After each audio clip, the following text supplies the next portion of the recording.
শিঙ্গি মাছ মাগুর মাছের নাম শুনলেই আমাদের সেই ঝোলের কথা মনে পড়ে যায়। কিন্তু বন্ধুরা, আজকে তোমাদের সঙ্গে আমি যে রেসিপিটা শেয়ার করব সেটা মাগুর মাছের খুব সুস্বাদু আর খুব মুখরোচক একটা রেসিপি। এই রেসিপিটা কীভাবে আমি বানিয়েছি তোমাদের সঙ্গে আজকে শেয়ার করব। ভিন্ন স্বাদের ব্যঞ্জনে তোমাদের সবাইকে স্বাগত। আশা করি তোমরা সবাই ভালো আছো, সুস্থ আছো। প্রথমেই দেখো, আমি মাগুর মাছটাকে ভালো করে ধুয়ে পরিষ্কার করে নিয়েছি। এবারে সামান্য পরিমাণে একটু লবণ আর একটু হলুদ মাখিয়ে আমি মাছগুলোকে প্রথমেই ভেজে নেব। ফ্রাইং প্যানে আমি তেল দিয়ে সামান্য পরিমাণে একটু নুন দিয়ে নেব। সাধারণত এই জিওল মাছগুলো ভাজবার আগে তেলে একটু নুন দিয়ে নিলে এগুলো কম ফাটে। এবার ঢাকা দিয়ে দিয়ে আমি মাছটাকে সুন্দর করে ভেজে নেব। খুব বেশি কড়া করব না, কারণ এই সব ধরনের মাছ বেশি কড়া করে ভাজলে ভালো লাগে না। মাগুর মাছের এই রেসিপিটা তোমরা অবশ্যই বাড়িতে ট্রাই করে দেখো, কি অসাধারণ খেতে লাগে। মাগুর মাছটা আমার ভাজা হয়ে গেছে। এবার আমি কয়েকটা সেদ্ধ আলু নিয়ে নিয়েছি। তোমরা ইচ্ছা করলে এমনি আলুও নিতে পারো। এতেও আমি সামান্য পরিমাণে একটু লবণ দিয়ে ভেজে নেব। এবার কয়েকটা কাঁচকলা আমি নিয়ে নেব, এগুলোও আমি লবণ দিয়ে ভেজে নেব।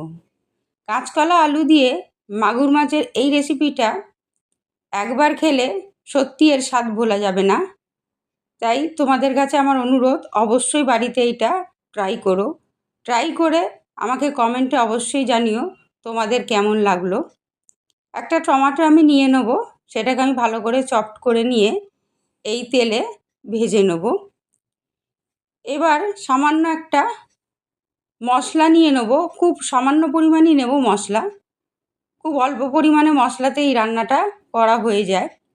সামান্য পরিমাণে একটু জিরে গুঁড়ো, সামান্য পরিমাণে একটু হলুদ গুঁড়ো আর খুব সামান্য পরিমাণে একটু লঙ্কা গুঁড়ো নিয়ে নেব। নিয়ে এটাকে আমি একটা পেস্ট তৈরি করে নিয়ে এই টমেটোর মধ্যে অ্যাড করে দেবো। পরিমাণ মতো লবণ দিয়ে নেব আর দিয়ে নেব সামান্য পরিমাণে একটু গরম মশলা। এই গরম মশলাটা এই রান্নাটাতে অবশ্যই ইউজ করতে হবে, তবেই রান্নার স্বাদটা একদম অন্যরকম লাগবে। মশলাটা আমার কষা হয়ে গেছে, আমি এবার পরিমাণ মতো জল ঢেলে দেবো। তবে এই জলের পরিমাণটা একদম কম দিতে হবে, কারণ রান্নাটা কিন্তু একদম মাখা মাখা হবে। দেখো, রান্নাটা আমার হয়ে গেছে। আমি নামাবার আগে আর একটু গরম মশলা এতে অ্যাড করে দেবো। বন্ধুরা, আমার রেসিপিটা তোমাদের যদি ভালো লাগে অবশ্যই তোমরা লাইক শেয়ার করো আর চ্যানেলটাকে